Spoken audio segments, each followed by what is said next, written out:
friends. Makes a difference. Thank you. The topic for today is what it does. And it follows up last week on how it works or something like that. The outline for today was submitted by Reverend Glenda Davis, Minister Emeritus from the Center for Spiritual Living in Dothan, Alabama. I don't think of many CSLs on the East Coast. A lot of it's Midwest and West and international. But I want to open the talk today with a quote from Dr. Fred Vogt from Mile High Church in Denver. And he's addressing this specifically. What does it do? It changes lives. It changes them dramatically and dramatically and dramatically. It provides us with a scientific method for doing so. It eliminates the unwanted elements from life, producing ever increasing good. It picks us up and turns us around to face towards the light for our good and provides confidence and strength for the journey of life. More, Dr. Vogt.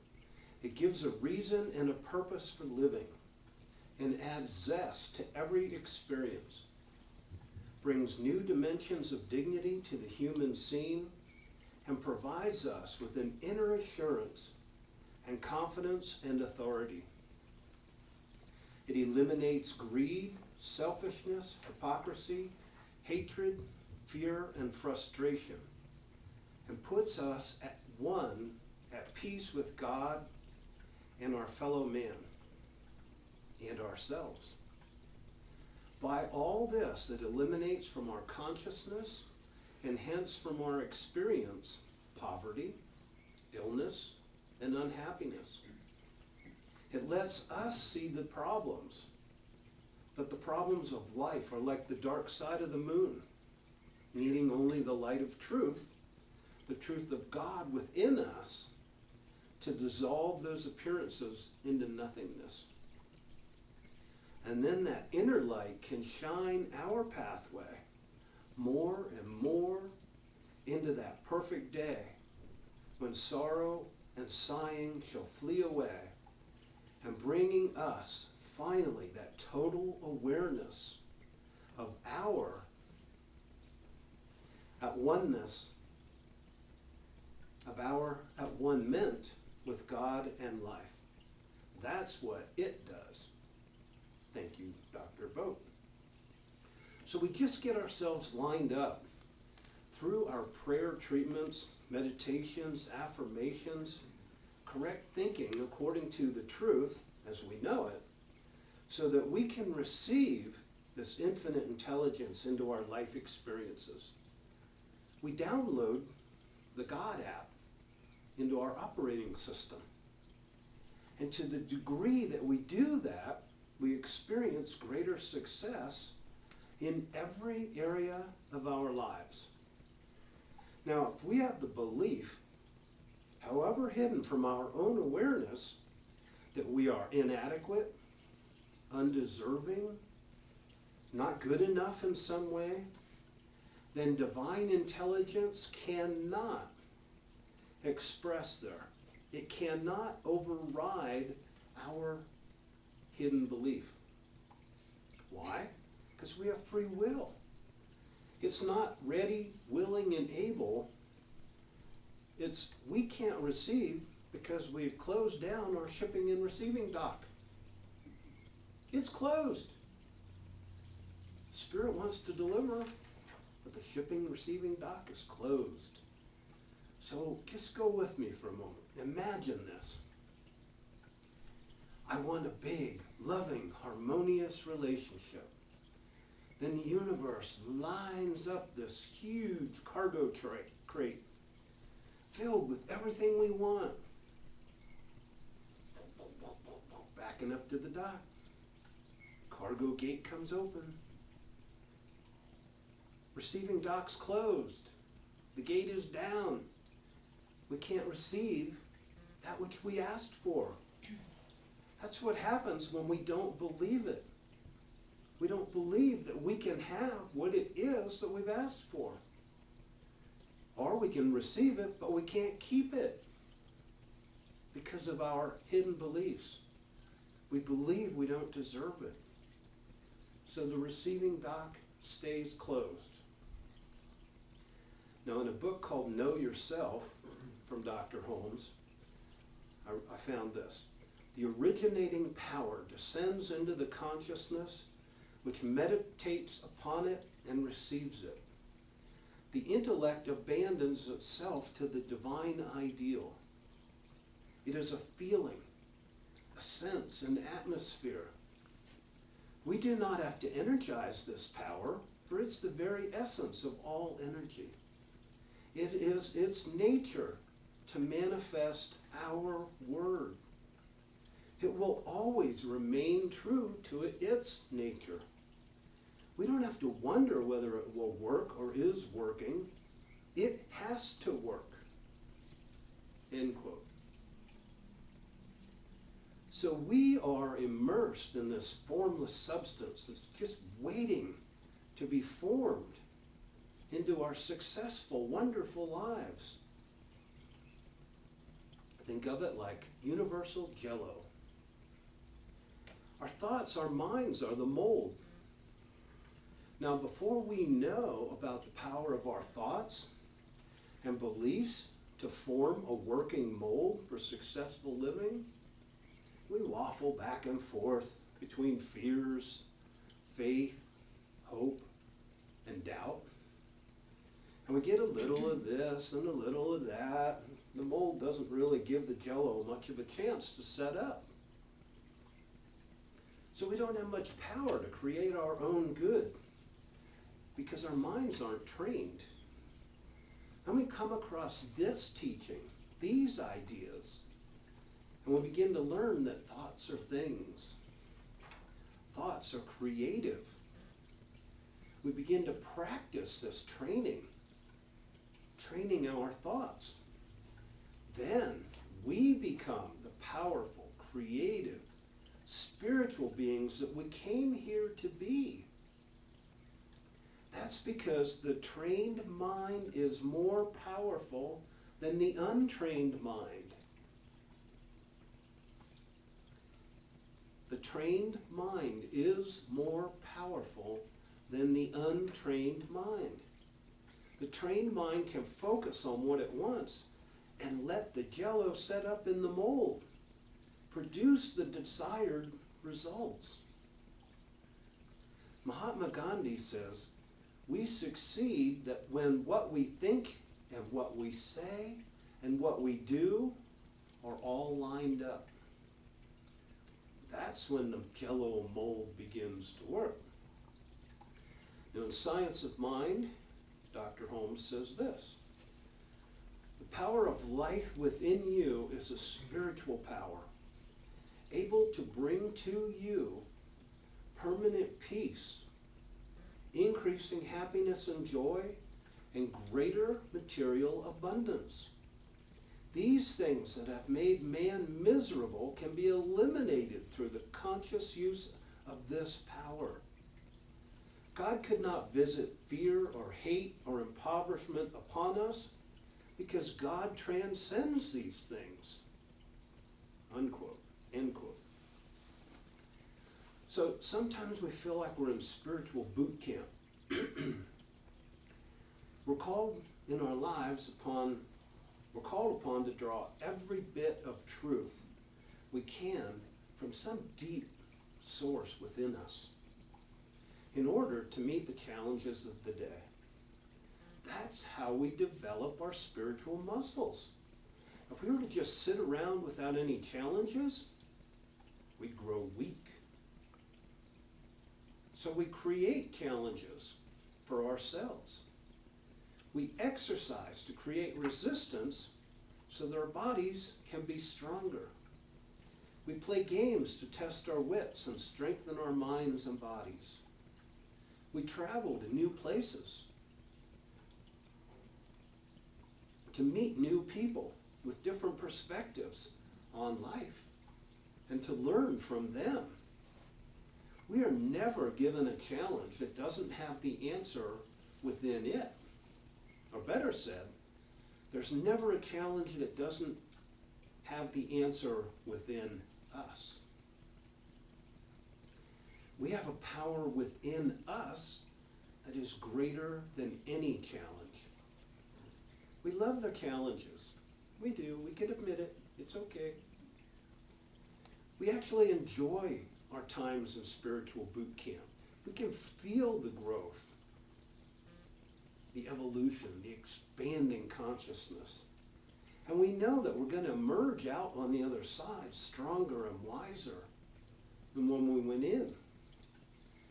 It doesn't need to be scary. We don't need to upset ourselves. We can just learn to trust that the universe is on our side. You may have heard me say that before. I can hardly wait to see what good is coming from this. And we do get to that place eventually. And usually we get there sooner than we expected. When we learn to trust the universe, it goes even quicker.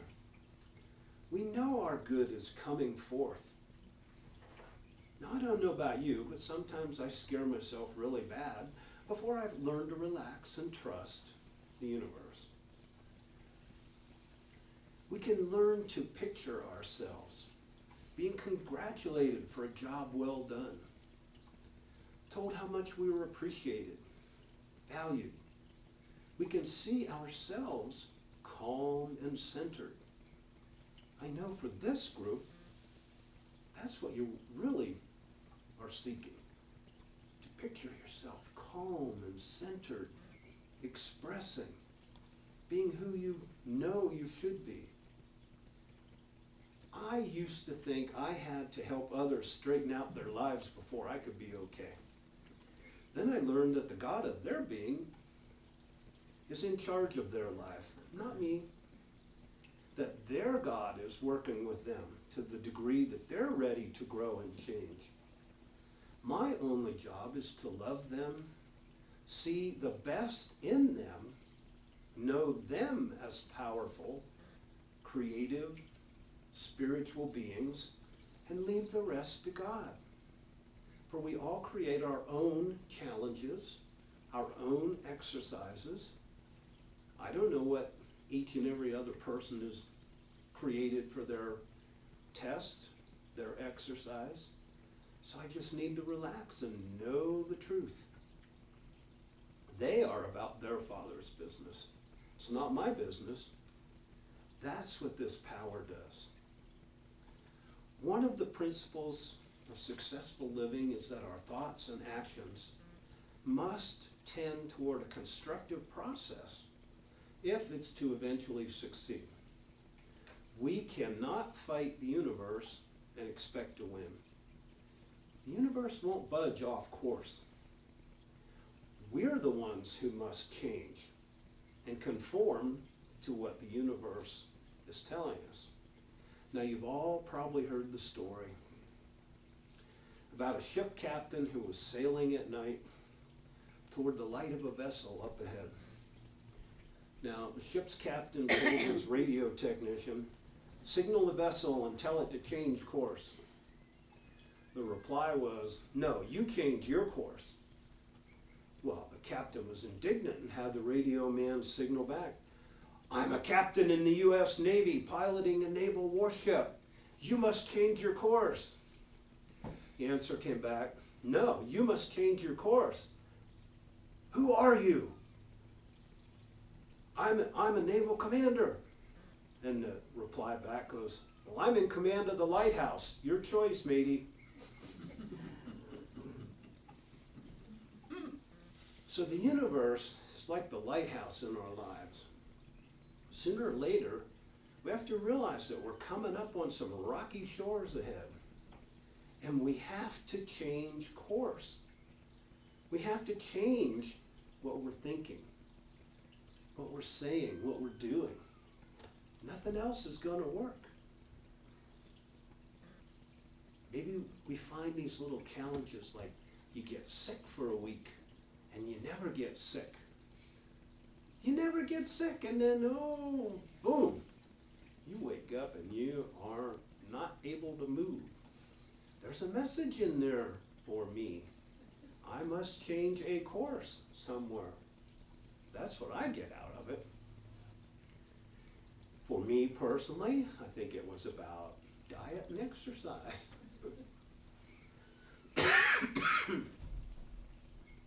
Just a little side note.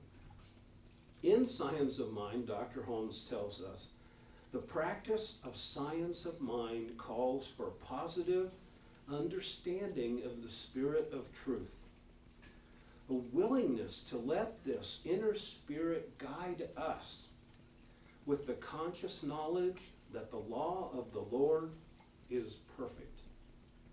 So we should rely on our inner spirit to guide us. Don't rely on either the lighthouse or the naval captain to set our course. We know we're living in a friendly, conspiratorial universe. It's on our side. It's ready to download all the good we could possibly ever use. It's backing up to the receiving dock of our lives right now with health, prosperity, abundance, and all our good.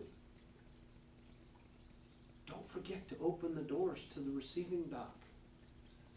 We have to be open to receptivity in order to receive. We have to know this good is ours. And only then can we receive it. We have to know the universe gives it freely. It doesn't have to be forced, manipulated, cajoled. We have to know ourselves and all others as powerful, creative, spiritual beings without exception. We have to let our faith neutralize our doubt. We have to figure out how things work and then use the light we've gained from that spiritual exercise. We can't pretend that we don't know something and expect it to just go away. In Love and Law, Dr. Holmes says, you are using a power which is, and you have a right to use it, and it will reach right up to your ability to use it. It is limited by our mental concept. Absolutely. While it is the power that makes the planet and everything on it, it makes you and me. When it comes to working in our lives individually, over our conditions and over our bodies, it can only flow in through our consciousness. No other way. And what we want to do is to provide that great big consciousness within. End quote. So in summary, that's what it does. It takes the impression of our thoughts and beliefs and mirrors them back to us. And this is a gift. We can take that reflection and let it show us how to change course, how to align with what is true. Or we can stay in victim mode and say, oh no, poor me. But that game's over. You know the rules. You can play that game if you want. But you don't have to stay in that mentality. Now I want to close with repeating part of the quote from Dr. Fred Vogt that I opened with. We can see our problems as the dark side of the moon, needing only the light of truth, the truth of God within us to dissolve those appearances of problems in our lives into nothingness, the nothingness from which they came.